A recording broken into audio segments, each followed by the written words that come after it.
जहाँ तक उसूली बात है तो ये चीज़ गलत है, नंबर एक। नंबर दो ये कि ये फ़ज़ा क्यों बनाई जा रही है। पीटीआई के साथ ज़्यादती नहीं हो रही, पीटीआई को इस इलेक्शन में प्रोजेक्ट करने का पर काम हो रहा है। ये चीज़ें हम समझते हैं जी। इन चीज़ों को दूसरे पहलू को भी देखना चाहिए कि जो लोग इस मुल्क पे लाए गए, मईशत तबाह कर दी गई, और आपने अवाम को और मुल्क की मईशत को देखा कि जिस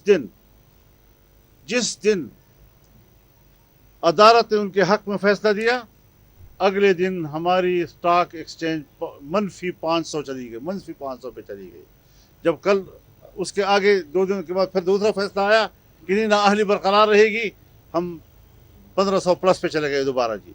यानी कौम खौफ खा रही है, मुल्क की मईशत तबाह हो रही है। वो को पता है कि मुल्क की मईशत की तबाही उनका एजेंडा था, और अगर दोबारा आते हैं तो मुल्क की तकसीम का सबब बनेंगे और कोई नतीजा नहीं निकलेगा। लिहाजा इस अंसर के खिलाफ कौम को एक सफ होना होगा, और इन चीज़ों पे न जाए रोज़मर्रा के नज़रियाती तौर पर सोचे कि ये लोग कौन हैं।